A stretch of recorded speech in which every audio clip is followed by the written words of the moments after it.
Hello guys and welcome back to CME. Today we are going to fix this broken piece of a Honda CBR 250R. First of all, I have tied a knot at the broken piece so that it won't crack even when we are walking. Now that we are cleaning the broken piece with an angle grinder and a fiber wheel. Actually fiber wheel is used just because the body is made up of ABS plastic and a whole lot of body filler has been already applied to the piece. We have to sand it down nice and flat in order to accommodate our new stitching along with the body filler so as to bring up the surface to a nice and flat finish. We would be using thin copper wire for the stitching process. Of course, you could opt for plastic welding, but actually we don't have that mechanism with us at this time. So we have decided for the stitching method. We have already stitched and used a crisscross pattern for the stitching, and now we are applying the body filling. The body filler will be applied in different stages. After each layer of body filler is applied, we have to sand it down, maybe scrape it down in order to bring the basic shape of the kit. After each layer of body filler is being applied, there comes a lot of scraping and scratching and sanding in order to bring the perfect shape. Only after bringing to the basic shape required, we could apply the final spot filler.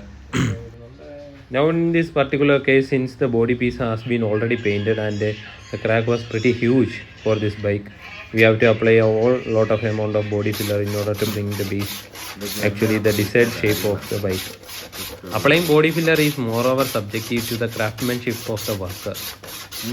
It's actually about having the feel of the desired output, which comes in handy while applying the body filler. Anyways, applying after the body filler, we have already applied the spot filler.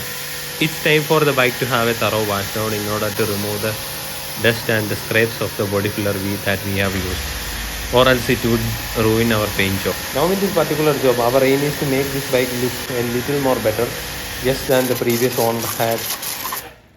Since the bike is having a very pure condition, it is not spending so much money in total body painting or a total restoration work. We will be only choosing to make this bike appear a bit more pleasing to the eye just by fixing up all the scratches and the cracks that we have found in the body kit. Anyway, after a thorough cleaning has been done, we have already painting the bike. Actually, I couldn't film the painting portion just because I was doing this work all by myself, and you would be seeing the final results within a few moments. Since this work is on a budget, I thought of not having the primer applied before the painting. So I thought I would rather go for a small coat of pure red itself before having the final coat. But actually, after applying the final coat, it was only clear that there is a serious crack at the edge of this fairing. So I thought I would rather touch it up with the brush and it would go away after a proper curing.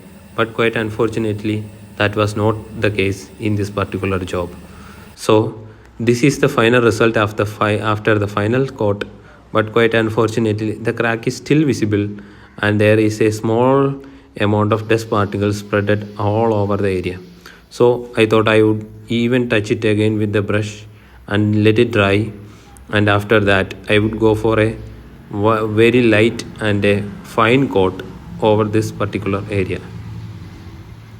So this is how it looks after the curing has been done. The front mudguard looks a whole lot better than how it was before reaching us. Now anyways, the tail also looks pretty good.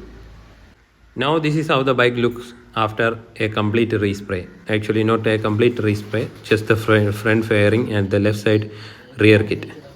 I hope you have enjoyed the video. Please do share, subscribe and help us reach more.